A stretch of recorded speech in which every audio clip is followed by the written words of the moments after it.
অত্যন্ত একটা বিব্রতকর ইস্যু আমাদের জন্য, যারা আমরা বিশেষ করে রাজনীতি করি। তারপরেও এই ইস্যুটা নিয়ে আমাদের কথা বলতে হবে আমি মনে করি, বিকজ অফ যাকে নিয়ে আজকে এই আলোচনার কেন্দ্রবিন্দু, তিনি একজন পার্লামেন্টারিয়ান বা আইন প্রণেতা। জি, তার এই আইন প্রণয়নের যে সুযোগ বা আইন প্রণেতা হওয়ার কারণে তার ধরেন যে প্রত্যেকটা কর্মকাণ্ডের একটা ব্যাপক প্রভাব জনগণের উপরে ইতিবাচক কিংবা নেতিবাচকভাবে পড়ে।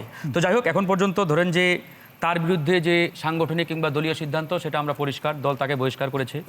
এখন তার সংসদ সদস্যপদ থাকবে কি না, এটা আসলে আমরা দুটো অ্যাঙ্গেল থেকে আলোচনা করতে পারি। প্রথমত, আমরা যদি আমাদের সর্বোচ্চ যে আইন, সংবিধানের দিকে তাকাই, সংবিধানে এই ইস্যুতে পরিষ্কারভাবে দুটো সিদ্ধান্তের কথা স্পষ্টভাবে জানানো হয়েছে। নাম্বার 1, আর্টিকেল 70, ৭০ অনুচ্ছেদ বলছে যে কোনো পার্লামেন্টারিয়ান যদি দল থেকে পদত্যাগ করেন, তাহলে তার পার্লামেন্টের সদস্যপদ বাতিল হয়ে যাবে, কিংবা তার দলের বিরুদ্ধে ভোট দেন।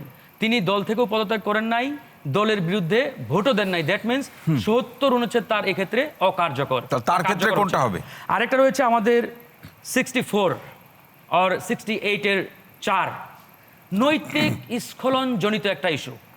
তিনি ইতিমধ্যে নৈতিকভাবে স্খলিত, এটা আমাদের দৃষ্টিকোণ থেকে প্রমাণিত। এখন কথা হচ্ছে, এই যে নৈতিকভাবে তিনি স্খলিত, এটা আসলে মানদণ্ডটা কি? ধরেন যে আমি তাকে বলছি যে নৈতিকভাবে তিনি স্খলিত হয়েছেন, আরেকজন বলতে পারে না না, সে নৈতিকভাবে স্খলিত নয়, তাহলে এটার তো একটা মানদণ্ড লাগবে। মানে এটা কি মানদণ্ডটা এমন হতে পারে না? এই মানদণ্ড নির্ধারণ করার এখতিয়ার একমাত্র আদালতের। এটা আমি হয়তো আমার অ্যাঙ্গেল থেকে বলবো, আপনি আপনার অ্যাঙ্গেল থেকে বলবেন, আপনার রাজনৈতিক অ্যাঙ্গেল থেকেই বলেন। না না, সেটা তো পরে আসবো।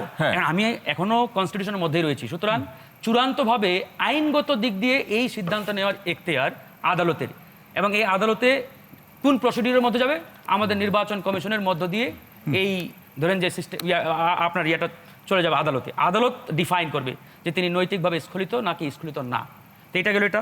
আর আমাদের দৃষ্টিকোণ থেকে রাজনৈতিকভাবে যদি আমরা এটাকে ব্যাখ্যা করি, তিনি অবশ্যই নৈতিকভাবে স্খলিত। এবং থার্ড যে পয়েন্টটা, তার উচিত নিজেই পার্লামেন্ট থেকে পদত্যাগ করা, তাহলে একুল ওকুল দুটোই রক্ষা হয়। এটা নিয়ে আমাদেরকে আর আলোচনা করারও প্রয়োজন বোধহয় পড়বে না। কিন্তু কিছু আতিক ভাই ফারুক হাসান ভাই, আতিক ভাই আমাদের সাইদ খান ভাইয়ের আলোচনার প্রেক্ষাপটে বলছিলেন যে জামাতের একজন সংসদ সদস্যর মধ্যে নৈতিক স্থলনের অভিযোগ এবং তারা সাংগঠনিক ব্যবস্থা নিয়েছেন, কিন্তু অনেকেই পুরো জামাতকেই প্রশ্নবিদ্ধ বা অভিযোগের মানদণ্ডে বা দাঁড়িপাল্লায় দাঁড় করিয়ে দিয়েছেন। সেটা কতটা রাজনৈতিক নীতি নৈতিকতার মধ্যে পড়ে? একজন ব্যক্তির কর্মকাণ্ড দিয়ে একটা দলকে আপনি কখনো ডিফাইন করতে পারেন না, বা একটা দলকে আপনি জাজ করতে পারেন না। যেমন ধরেন জামাত ইসলাম তো কখনোই বলে নাই যে আমরা ফেরেশতা দিদি নিয়ে রাজনীতি করি, বা আমাদের দলে যারা আছে সবাই ফেরেশতা। নিশ্চয়ই এটা জামাত বলেছে, কোথাও আমার দৃষ্টিগোচরে এখনো পড়ে নাই, বা আমি কোথাও দেখি নাই। এখন সাইদ ভাই যদি দেখে থাকে বা শুনে থাকে, আমরা কিন্তু ভোটের প্রচারণার সময় আমরা এই বড় দুটি দলের কাছ থেকে যেভাবে পারে ভোটারদেরকে সন্তুষ্ট করার জন্য বলেনি এমন কোনো কথা নাই। সেটা বিএনপি এবং জামাত উভয়ের ক্ষেত্রেই বলছে। একটা ধরেন, আমি একটা রাজনৈতিক দলের নেতা, আমি রাজনীতির মাঠে গিয়ে অনেক কথা বলি।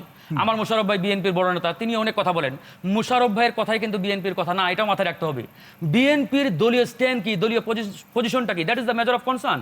এবং জামাত ইসলামের বয়ানটা কি দেখেন, গতকাল থেকে টিভি টকশোতে আমরা কিন্তু স্পষ্টভাবে জানিয়ে দিয়েছি যে এই ব্যক্তি যেহেতু চারিত্রিকভাবে ইতিমধ্যে মানে স্খলিত হয়েছে, নৈতিকভাবে স্খলিত হয়েছে, তারা এই পদে আর থাকার কোনো নৈতিক অধিকার নেই।